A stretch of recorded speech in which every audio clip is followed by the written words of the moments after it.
Jejak Jayakarta yang hilang, langkah awal mencari kota yang ditenggelamkan sejarah. Langkah kaki Arga Pradipta terasa berat ketika ia dan Naila memasuki kawasan pelabuhan Sunda Kelapa pada pagi yang masih berkabut. Angin laut membawa bau asin, juga aroma tua yang seolah datang dari abad lalu. Naila mengangkat kameranya, siap merekam perjalanan mereka untuk dokumenter sejarah yang sedang mereka garap, sebuah kisah tentang bagaimana VOC mengubah Jayakarta menjadi Batavia, kota yang lahir dari lumpur dan darah. Disinilah semuanya bermula, ujar Arga pelan sambil menyentuh dinding batu yang sudah dipenuhi lumut. Sebelum Batavia, sebelum VOC, ini adalah kota pelabuhan kerajaan Sunda, lalu berkembang menjadi Jayakarta di bawah kekuasaan Fatahillah. Naila merekam setiap detail, lalu bertanya, tapi mengapa Jayakarta hilang begitu cepat dari sejarah resmi? Arga menarik napas panjang. Karena Jayakarta bukan hanya dihancurkan, Nay. Ia benar-benar dihapus, dibakar, diratakan, bahkan namanya dilarang digunakan setelah VOC menaklukkannya. Mereka berjalan menuju sebuah titik yang kini hanya tampak seperti lapangan kosong. Namun berdasarkan peta kuno yang Arga bawa, disinilah dahulu berdiri pusat pemerintahan Jayakarta. Pada tahun 1618, konflik antara penduduk Jayakarta, Inggris, dan VOC memuncak. Arga mulai bercerita sambil menatap lokasi itu, seakan melihat kembali masa lalu yang kelam. VOC di bawah Jan Pieter Soenchun merasa Jayakarta adalah ancaman. Pelabuhan ini terlalu strategis, dan jika jatuh ke tangan Inggris, VOC kehilangan semua kendali. Chun memutuskan satu hal, hancurkan Jayakarta sebelum Inggris menguasainya. Naila berhenti merekam sejenak. Jadi mereka menghancurkannya tanpa kompromi. Arga mengangguk pelan. Bukan hanya menghancurkan, tapi memulai dari nol. Mereka menenggelamkan sejarah lama untuk membangun kota baru sesuai kepentingan mereka. Ia lalu membuka catatan dan membaca sebuah kutipan. Bila kita ingin menguasai Jawa, kita harus memiliki kota ini. Dan kota ini harus menjadi milik kita selamanya. Jan Pieter Soenchun. Dari sinilah lahir rencana besar itu, membangun Batavia, kota yang ingin mereka jadikan duplikat kecil Amsterdam. Arga menjelaskan bagaimana VOC memaksa orang-orang lokal bekerja sebagai buruh kasar, membelah kanal-kanal yang kini penuh bau lumpur, dan memindahkan penduduk asli jauh dari pusat kota. Bayangkan, Nay, katanya lirih, kota ini dibangun bukan di atas daratan yang kosong. Ia berdiri di atas Jayakarta yang dibakar, di atas kuburan orang-orang yang dipaksa bekerja hingga mati.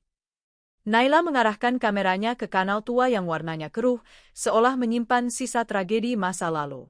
Tidak ada kota yang tidak punya masa kelam, ujarnya. Tapi Batavia, rasanya lebih dari itu. Matahari mulai naik ketika mereka menatap pelabuhan yang semakin ramai oleh kapal kayu modern. Namun Arga tahu bahwa di bawah gelombang itu, mungkin masih ada batu-batu Jayakarta yang hilang. Mereka berdua sadar satu hal, untuk memahami kelahiran Batavia, mereka harus menelusuri kehancuran Jayakarta. Dan perjalanan panjang itu baru saja dimulai. Chun datang dengan api, hari ketika Jayakarta dibakar habis. Panas siang itu menyengat ketika Arga dan Naila tiba di halaman depan Museum Bahari. Dari luar, bangunan tua itu tampak tenang, berdiri memandang pelabuhan yang sama sejak 4 abad lalu. Namun Arga tahu, tempat ini pernah menjadi saksi kekejaman yang tak pernah diceritakan sepenuhnya dalam buku pelajaran. Kita akan mulai dari serangan tahun 1619, kata Arga sambil membuka peta kuno Jayakarta yang ia simpan dalam tabung gulung. Naila langsung mengaktifkan kamera, senyap museum dan hembusan angin dari laut terasa seperti pembuka kisah kelam yang sedang menunggu mereka. Arga menunjuk sebuah titik di peta. Di sini benteng Inggris berdiri waktu itu. VOC tidak suka Inggris membantu Jayakarta mempertahankan kota. Chun menganggap semua ini ancaman terhadap monopoli dagangnya. Ia berjalan perlahan ke jendela besar yang menghadap laut. Chun sebenarnya pernah kalah pada 1618. Ia harus mundur ke Maluku. Tapi waktu kembali, dia membawa dendam, ambisi, dan perintah diam-diam untuk menghancurkan Jayakarta sampai tidak tersisa. Naila menelan ludah. Jadi seluruh kota ini benar-benar dibakar dengan sengaja? Arga mengangguk. Chun menggunakan strategi bumi hangus. Ia membakar pemukiman, gudang-gudang rempah, hingga perahu-perahu nelayan. Bahkan pepohonan di sekitar sungai pun dibakar agar penduduk tidak bisa bersembunyi. Ia membuka catatan lain, membacakan fragmen dari arsip VOC. Jayakarta harus musnah. Tidak boleh ada kota lain di pesisir ini selain yang kita bangun. Mereka keluar museum dan menuruni anak tangga menuju area yang lebih dekat ke air. Di tempat itu, Arga berdiri diam, seolah sedang mendengar suara-suara dari masa silam, jeritan, bunyi tembakan lontaka, dan retakan kayu terbakar. Pada hari-hari itu, jelas Arga, rumah-rumah penduduk meledak oleh kobaran api. Banyak yang terjebak dan mati karena tidak sempat melarikan diri. Naila menggerakkan kamera perlahan, menyorot dinding tua yang miring. Kita berjalan di atas jejak tragedi, gumamnya. Tidak ada prasasti yang menyebut berapa banyak yang tewas.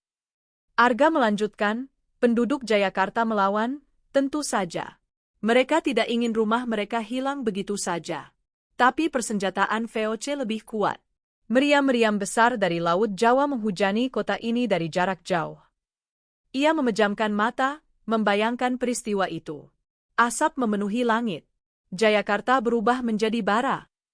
Perlahan mereka menuju sisi lain pelabuhan, tempat padat lumpur dan air surut memperlihatkan puing-puing kayu yang entah berasal dari masa apa. Naila menyorotnya. Apa mungkin beberapa ini bagian dari bangunan lama? Tidak ada yang tahu pasti, jawab Arga.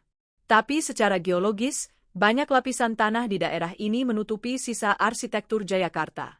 Kota itu tidak hilang, ia ditenggelamkan. Matahari mulai condong ketika mereka duduk di tangga beton yang menghadap kanal tua. Arga mengeluarkan sebuah arsip foto dari kolonial. Gambar itu menampilkan Jayakarta pasca pembakaran, hanya tanah kosong dan asap pekat di kejauhan. Lihat ini. Setelah Chun membumi hanguskan Jayakarta, ia memerintahkan pembangunan kota baru pada tanah yang sama. Tujuannya jelas, menegaskan bahwa VOC lah yang kini berkuasa. Naila menghela napas panjang. Jadi Batavia lahir bukan dari perencanaan kota yang damai, tapi dari kota yang dihancurkan dulu. Betul, jawab Arga. Dan pembakaran Jayakarta tidak hanya soal militer. Ini pesan simbolik, lupakan sejarahmu. Ini tanah kami sekarang. Suasana senja menambah kehidmatan cerita itu. Naila melihat Arga yang masih menatap ke arah pelabuhan, seakan mencari sisa-sisa Jayakarta yang tertiup angin laut. Arga, katanya lembut, kau terlihat begitu emosional. Seperti kau terhubung dengan masa lalu ini. Arga tersenyum kecil. Karena sejarah bukan sekadar catatan. Ini tentang manusia. Setiap kota yang dibakar pasti menyisakan luka. Sejarah tidak boleh sekadar menjadi angka di buku. Laut tampak berkilau merah keemasan, seolah pantulan dari api yang pernah melahap Jayakarta. Dan di tengah kesunyian itu, Arga berkata pelan, kita harus ceritakan ini sampai tuntas. Karena dari sinilah lahir kota baru yang kelak disebut Batavia, kota yang akan kita ungkap lapis demi lapis. Perjalanan mereka belum selesai. Justru, setelah kehancuran Jayakarta, lahirlah kota yang lebih megah tapi juga lebih mematikan. Sebuah kota yang indah di permukaan, namun di bawahnya menyimpan jutaan kisah gelap yang menunggu untuk diceritakan. Batavia pertama, kota indah yang berubah menjadi kuburan raksasa.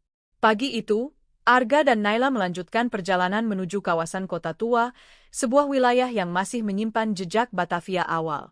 Bangunan-bangunan berwarna putih berdiri anggun, dengan jendela lebar ala Eropa. Dari kejauhan, kota ini tampak seperti potongan kecil Amsterdam yang dipindahkan ke tanah tropis. Namun Arga tahu, keindahan ini hanyalah permukaan tipis dari kisah kelam Batavia. Mereka tiba di depan Museum Fatahillah, yang dulunya adalah Stadhuis, balai kota VOC. Dindingnya tampak elegan, namun bagi Arga, bangunan itu bagaikan pintu masuk ke sejarah paling gelap abad ke-17. Batavia yang dibangun VOC bukanlah kota biasa, ujarnya sambil menatap atap merah bangunan tua itu. Ini pusat kekuasaan perdagangan global, tapi juga pusat penderitaan. Naila mengaktifkan kamera saat Arga mulai bercerita. Ketika Chun kembali setelah membakar Jayakarta, ia langsung memulai pembangunan kota baru. Ia menyuruh para arsitek VOC membuat rancangan berdasarkan kota-kota Belanda. Kanal-kanal besar digali, jalan-jalan diluruskan, bahkan tata ruangnya harus mengikuti pola Amsterdam. Mereka berjalan melalui jembatan kota Intan, kanal di bawahnya memantulkan bayangan bangunan bersejarah yang tampak tenang. Namun Arga berhenti dan menunjuk air yang keruh itu. Disinilah salah satu masalah besar Batavia dimulai. VOC membangun kanal dengan tujuan meningkatkan perdagangan dan transportasi barang, tapi mereka tidak mempertimbangkan bahwa ini tanah tropis. Kanal-kanal menjadi sarang nyamuk, tempat sampah menumpuk, dan akhirnya menjadi penyebab wabah. Naila mengarahkan kamera ke air yang hampir tidak bergerak. Jadi ini dulu pusat kematian. Betul, jawab Arga. Pada abad ke-17 dan 18, Batavia dijuluki The Graveyard of the East, kuburan terbesar di timur.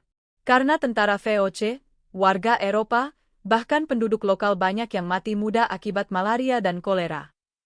Ia membuka catatan yang disimpannya di tas kulit. Dalam 1 tahun, lebih dari separuh pendatang dari Belanda mati hanya dalam beberapa bulan setelah tiba. Banyak yang bahkan tidak sempat bekerja. Naila terpaku. Tapi kenapa tetap banyak orang datang?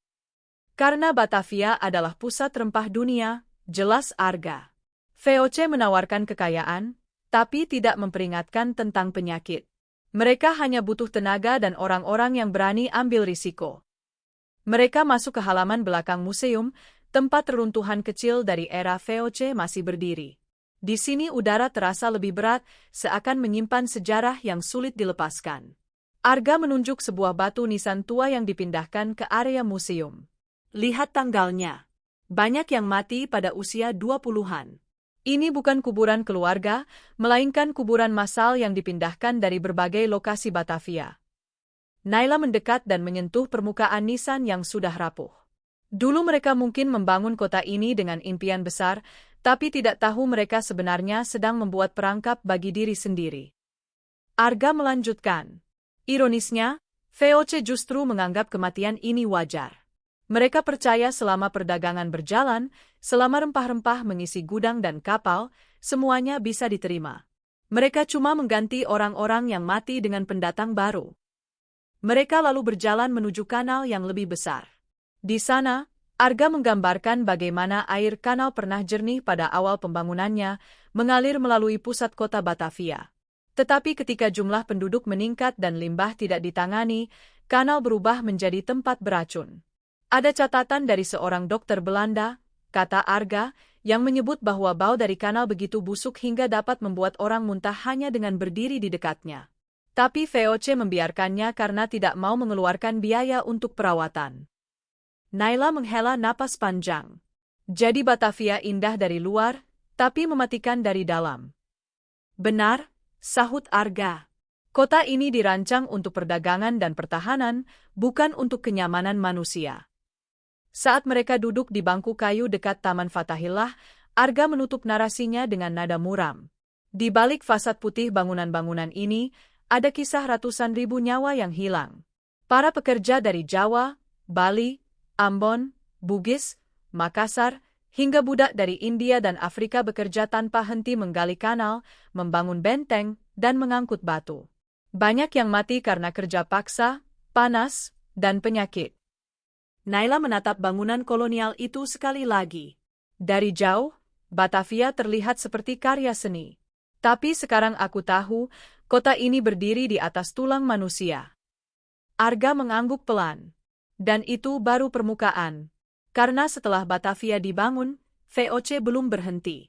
Mereka membangun sistem kekuasaan yang mengatur setiap kehidupan, setiap napas, dan setiap butir rempah yang keluar dari kota ini.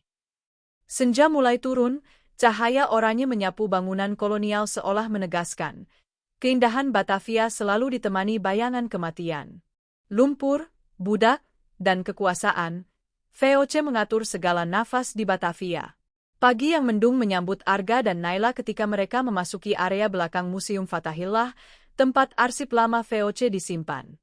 Dindingnya tebal, udara di dalam ruangan lembab, dan bau kertas tua langsung menyergap mereka. Inilah tempat yang menurut Arga mengandung rahasia paling gelap Batavia, Dokumen-dokumen asli VOC yang mencatat bukan hanya perdagangan, tapi juga manusia sebagai komoditas.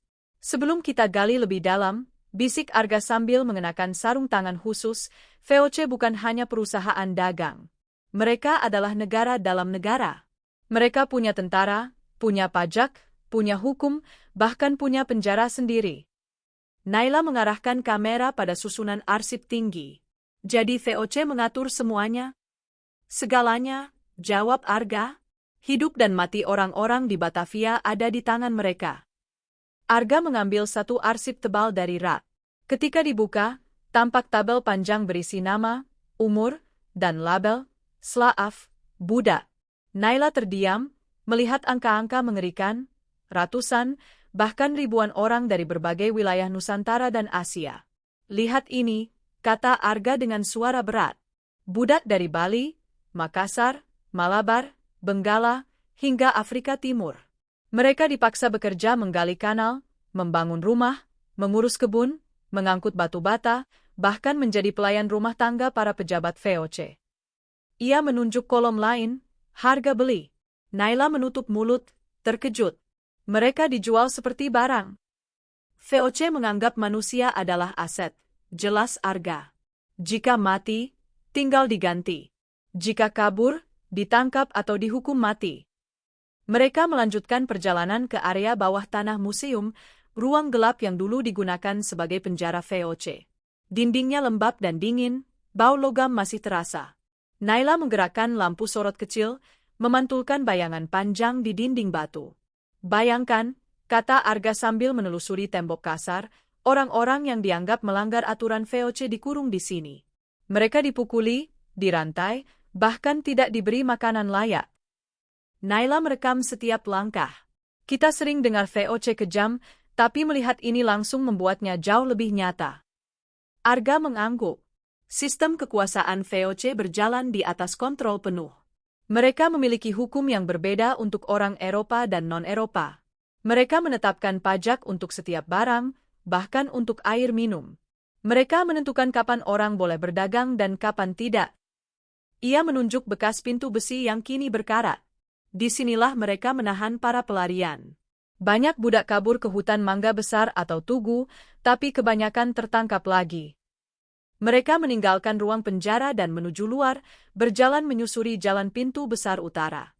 Kawasan ini dulu penuh pedagang, toko-toko Cina, gudang VOC, kantor pajak, dan pasar budak yang terbuka bagi siapa saja yang mampu membeli tenaga manusia. Arga menunjuk sebuah bangunan tua di sudut jalan. Di sini dulu tempat pelelangan budak. Orang-orang berdiri berjajar, diperiksa layaknya ternak, dan dibeli untuk bekerja tanpa upah. Naila berhenti merekam sejenak. Arga, sulit membayangkan berapa banyak nyawa yang terjebak dalam sistem ini. Ratusan ribu, jawab Arga tegas. Dan VOC tidak peduli bagaimana mereka mati. Selama Batavia berdiri, sistem perbudakan menjadi tulang punggung kota. Saat mereka melangkah menuju kanal kali besar, hujan mulai turun. Air mengalir deras dari atap-atap bangunan kolonial, mengikuti alur kanal yang pernah menjadi jalur utama perdagangan. Namun kanal itu dulu juga menjadi bukti kekuasaan VOC. Siapapun yang tidak membayar pajak atau melanggar aturan bisa dilemparkan ke dalam air yang penuh penyakit. Hidup orang-orang di Batavia waktu itu seperti berjalan di antara dua dunia, ujar Arga pelan. Di satu sisi, kota ini penuh kemegahan, gedung kokoh, pasar besar, kapal-kapal dagang. Tapi di sisi lain, penderitaan manusia tak pernah berhenti. Mereka berhenti di bawah payung kecil, hujan turun semakin lebat. Naila memotret kanal yang beriak. Lumpur, darah, dan air kanal ini, semuanya bercampur menjadi sejarah. Arga memejamkan mata. VOC tidak hanya mengambil rempah. Mereka mengambil kebebasan, tenaga, bahkan hidup manusia. Dan semua itu menjadi fondasi Batavia. Ketika hujan mereda, mereka melanjutkan langkah menuju sebuah jembatan tua. Dari sana, Batavia terasa seperti dua kota berbeda, yang indah di permukaan, yang brutal di dasar ceritanya. Dan itulah sebabnya, tutup Arga, VOC bisa bertahan begitu lama. Mereka membangun sistem kekuasaan yang mengatur setiap napas kehidupan di Batavia. Tapi semua kekuasaan pada akhirnya punya batas. Naila mengangguk. Dan batas itu adalah runtuhnya VOC. Arga tersenyum kecil. Itulah perjalanan kita berikutnya. Langit kelabu seolah memberi sinyal bahwa sejarah Batavia belum selesai. Setelah ini, mereka akan menyusuri babak paling menentukan, saat VOC runtuh dan Batavia berubah arah menuju identitas baru, Jakarta. Runtuhnya VOC dan kota yang tersisa, dari Batavia ke Jakarta. Pagi ini, Arga dan Naila berdiri di depan Gereja Sion, salah satu bangunan tertua di Jakarta yang masih tegak berdiri sejak zaman VOC. Udara pagi terasa lembab, tetapi sinar matahari masuk melalui celah awan, menyoroti dinding batu merah muda yang telah menua. Bagi Arga, inilah simbol peradaban yang mencoba bertahan meski dunia di sekitarnya berubah drastis.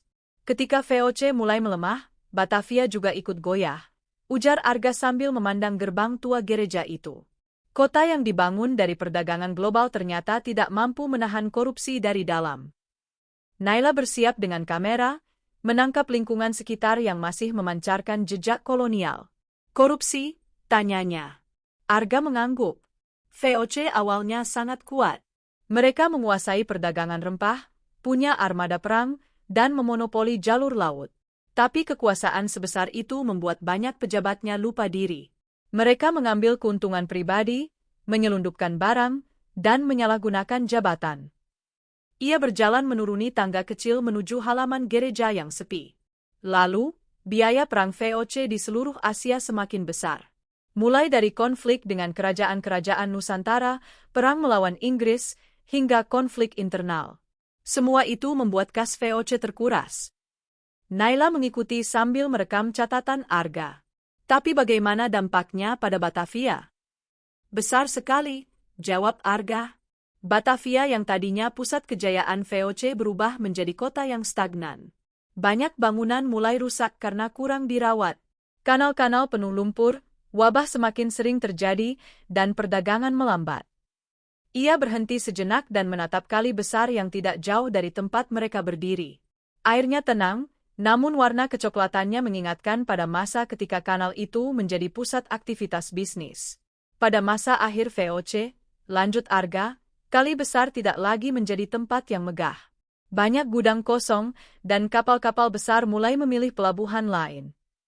Setelah meninggalkan Gereja Sion, mereka berjalan menyusuri Glodok, kawasan pecinan yang sejak dulu dihuni masyarakat Tionghoa. Di sini, dinding-dinding toko tua, lampion merah, dan aroma rempah menciptakan suasana yang berbeda dengan kota tua. Namun sejarah kelam juga pernah menghantam wilayah ini. Pada 1740, kata Arga pelan, Batavia mengalami tragedi besar, pembantaian orang Tionghoa. VOC menuduh mereka memberontak karena ekonomi melemah. Ribuan orang tewas. Naila berhenti melangkah. Aku pernah dengar, tapi tidak menyangka skalanya sebesar itu. VOC mengizinkan kota ini dibangun oleh kerja keras banyak bangsa, jelas Arga, tapi ketika kekuasaan mereka goyah, mereka tidak segan membuat keputusan brutal. Mereka menuju area petak kecil yang kini dipenuhi pedagang. Arga menunjukkan lokasi tepat di mana, menurut arsip kolonial, pengungsi Tionghoa pernah melarikan diri keluar tembok kota. Setelah itu, katanya, VOC semakin kehilangan dukungan dari masyarakat. Langkah mereka membawa mereka ke Oude Batavia, bagian kota yang pada abad ke-18 perlahan ditinggalkan orang Eropa.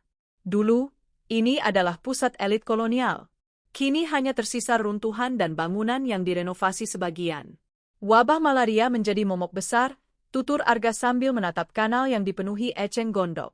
Banyak pejabat VOC pindah ke Weltevreden, daerah yang lebih tinggi dan lebih sehat. Batavia lama ditinggalkan, menjadi kota mati. Naila merekam suasana itu. Jadi Batavia runtuh karena penyakit juga? Ya, jawab Arga. Kota yang dibangun seperti Amsterdam ternyata tidak cocok untuk iklim tropis. VOC menolak mengubah rancangan kanal yang menyebabkan penyakit. Mereka terlalu sibuk mempertahankan monopoli perdagangan. Saat mereka memasuki Stadhuis, Balai Kota Batavia, Arga membuka map berisi dokumen peralihan kekuasaan. Di sebuah halaman arsip, tertulis jelas. 1799, VOC dibubarkan. Ketika VOC bangkrut, kata Arga, pemerintah Belanda mengambil alih seluruh wilayahnya. Batavia pun berubah menjadi pusat pemerintahan Hindia Belanda. Naila memperhatikan perubahan nada suara Arga yang lebih lembut. Tapi Batavia tetap bertahan. Bertahan, tapi berubah. Arga menunjuk peta lama yang menunjukkan perluasan kota ke arah selatan. Pemerintah Belanda membangun kawasan baru, Weltevreden, Gambir, Menteng. Mereka meninggalkan Batavia lama yang penuh penyakit. Mereka duduk di bangku kayu dekat Taman Fathahillah, sementara senja perlahan turun. Suara burung, angin laut, dan derap langkah wisatawan membentuk simfoni yang tidak ada pada masa VOC dulu. Di sini, sejarah terasa hidup kembali. Lalu, ujar Naila pelan, bagaimana Batavia akhirnya berubah menjadi Jakarta? Arga tersenyum. Itu proses panjang.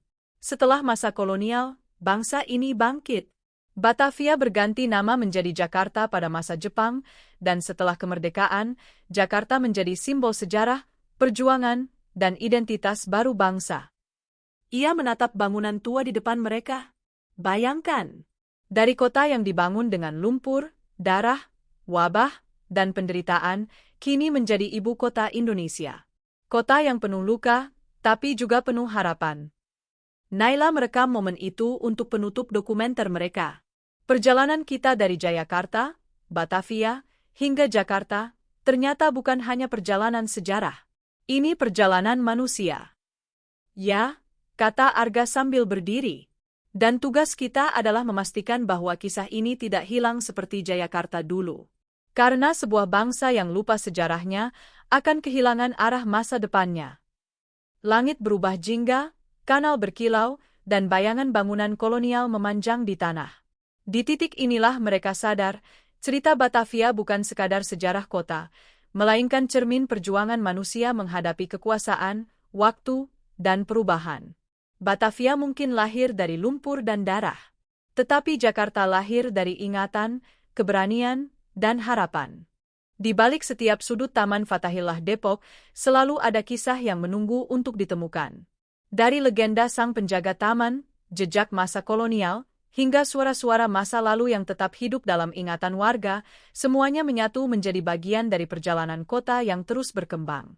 Cerita ini mengingatkan kita bahwa sejarah bukan sekadar catatan lama, melainkan napas yang menuntun langkah kita hari ini.